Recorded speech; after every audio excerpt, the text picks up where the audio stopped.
All right, I'm going to start here. Water element sensing. So this energy is a wonderful energy, actually. It is a time, it's kind of a time for retreat, for being quiet, for just allowing things to go over or to blow over. It really is a very important time to tap into your senses, your instincts and your intuitions. It's also a time to pull back your energy, because your energy may be low. And it's a time really to just rest, recover, dream as well about what it is that you want to put into place. And also to tap into your creative or artistic energy. So this can be through imagination and inspiration, connecting to spirituality, or to, as I said, an artistic or a creative endeavor, because those energies will be very strong. It's the water element, so it's all the senses, and it's also about emotional aspects. And in some cases, as I say, you may just need to put a few boundaries in place to just withdraw, to give yourself time to do those reconnections, and also to just connect to your imagination, your inspiration, and also for dreaming and for recovery almost. But it's very much a time for gathering your resources, harnessing your resources for when you get the go ahead to move forward. So it could be throughout a period of like quietness. It's almost like the quietness before the storm. In some cases, it can be that you, some people may try and take advantage of you, or make demands on you while you are in this phase, because you are compassionate. It's an emotional energy. It's, the water signs, water element. So, that will be enhanced, and that caring and compassionate side. But you can be empathetic, but don't, as I said, have boundaries in place, protect your energy at this time, and just make sure that you don't get taken advantage of, because that sometimes can happen under this energy. But it's a wonderful time to just be calm and to tap into the other realms.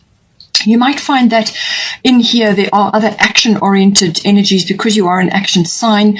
But what this is saying is that you may go through periods where you need to do this, or you may have been through a period where you have done this, where you have been quiet, and you may just be slowly coming out of it, and perhaps towards the end of the month, then the action will come in. So this is like a preparation period. So you are either coming out of it, or you are still in it. But it's just to tell you that this is necessary as part of the process here. We have also got Sedna Infinite Supply. So it says here, you are supplied for today and all of your tomorrows. So if you have been worrying or concerned about finances, or about not having enough, or not having what you need, then Sedna is here to reassure you. She's saying that this is an abundant universe, okay? And there's infinite supply for everybody. And she's saying that you just need to rest in that, and not allow yourself to slip into worry or fixating on things like that. Know that the universe has your back, that you will have what you need. You will have a roof over your head. You will have food to eat. You will have what you need. And also to just be aware that this is an abundant universe. You can tap into that by having that faith, all right? By having faith that it is an abundant universe, and that your needs will be met. Okay. It's also about balancing giving and receiving. So if you have been giving too much, then you are out of balance. If you have been receiving too much, and then you're also going to be out of balance. So, and there's lots of ways to balance this. So it is also about giving back to yourself. So you may be giving plenty to others and not actually receiving anything. So whether it's something that somebody wants to give you, whatever that may be open and gracious and accept, okay? Or it could be that you need to give back to yourself. So this can be in looking after your health, little luxuries, doing things which for yourself, like you are your own best friend. And then that should right the scales. It's also a case of, if you feel that you have been on the receiving end too much, then give back, give what you want to receive. So then, spread it around, whatever it may be, however you want to do it, but make sure that the two are balanced, and then you can anchor abundance down. But just know that the universe has got your back, and then you have faith in that. Okay. All right, so we have got here the 10th house. So this is about career, fame, reputation, public status, all of those things may be coming in for you. It's also about authority figures. So this can be somebody in your life who is an authority figure, or it could be a parent, it could be somebody that you work with, or it could be a friend or somebody that you look up to. It could also be an authoritative institution. So this may be like a government situation or a military or something that has power and is authoritative. So any one of these aspects coming in. It can also be about becoming mature and making something official in some way. That can also be coming in with the 10th house. So now we have got here Mercury, mind, and then we've got bold, Freya.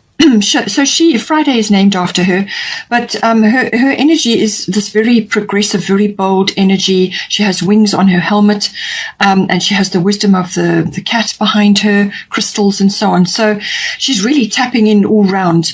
It says, unleash your adventurous side, take risks and be daring. Okay, so don't be afraid to do that. Normally with Aries, that wouldn't be the case, but you may just be, after this water element card, you may just be hesitant at this point.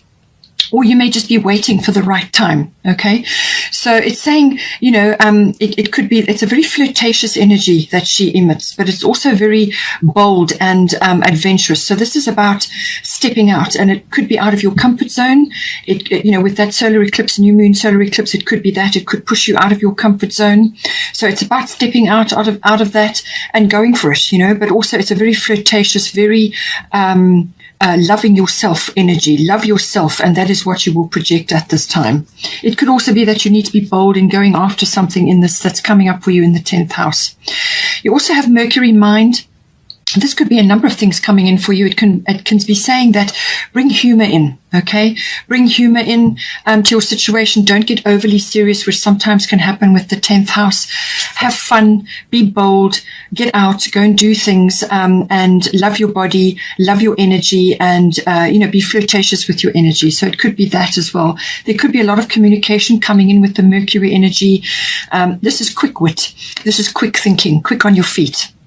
It can also be, whether you are giving this out, perhaps discussing things with others or projecting this energy outwards. But it can also be that you are receiving news or you're hearing things. In some cases, it can be like gossip, so just take the high road in that case. But this is usually about discernment. It's about using your mind to work things out. You use your heart to make decisions, but you use your mind to weigh things up, to sift and sort and formulate. And this can be around figures. It can be around words. It can be anything to do with communication that Mercury rules. Mercury is the messenger of the gods. So it's also about that analytical ability. It can also be about the internet and communications of all kinds, using electronic communications or media. There's lots of ways that this can come in. It's also it's got the energy of truth as well. So you may be hearing truth, or you may be living your truth. And I feel that that is the case here, especially with Freya. You could be really coming into your own with this card. This is quick. This is incisive. This is quick-footedness. This is about quick wit and grasping things, doing your research, exchange of ideas, talking as well in some cases. You may have to really walk your talk as well in this house, being a career aspect. Maybe it's that coming in for you. But as I said, Mercury is retrograde till the 22nd of June. So just take that into consideration. There is a slight drag period after as well. So just bear that in mind. It could also bring in aspects to do with vehicles and travel, maybe even come in for you. You have got here the 11th house. So this is to do with your futuristic dreams, what you imagine for yourself, your visions for the future. You may be tapping into that in some way. It could also have something to do with your hobbies and your interests. How are you going to take that further? It can also be about your ideals, your ideal world, and so on. It can also be to do with friends or friendships that you have, aspects around that. Any kind of group activities comes in here as well. So this can be like associations, societies, or anywhere where you are part of a group. And this can be an online group even. It could also be connected to a global consciousness or group consciousness, social reform, trends in society, trends in what is popular and what is not, and how things are moving in the world. There's been a lot of turmoil. There still is at the moment. So a lot of things are shifting and changing, and this could be affecting a number of areas in your 11th house. But it is quite an expansive energy, and it's definitely about moving forward in some way into the future and using your contacts and your networks, and or even connecting with friends at this time, or there may be shifts and changes going on in that for you. Now we have got Saturn here. So as I said to you, Mercury can sometimes be about speaking your truth and being in your truth, your authentic self. And Saturn is certainly going to back that up. Saturn is about being your authentic self. So this is about everything to do with your authentic self, but it's also to do with your foundations in life, and what is working for you and what is not, and certain aspects that are not working for you may very well fall away at this time. So this could be friendships, it could be groups you're a member of, it could be other aspects to do with this. It could be some futuristic aspect or some ideal that you've had. So you may be taking a very realistic look at all of these aspects around you at this time, and coming to certain conclusions, or certain things may just occur. But if anything is wobbly or has a weak foundation in your life to do with this house, then Saturn will place too much pressure on it, and it will simply fall away. But it is also about bringing in rules and systems and structure and discipline in some cases. Some of it can be karma. So all of these aspects come in, just apply it as you need to in this 11th house.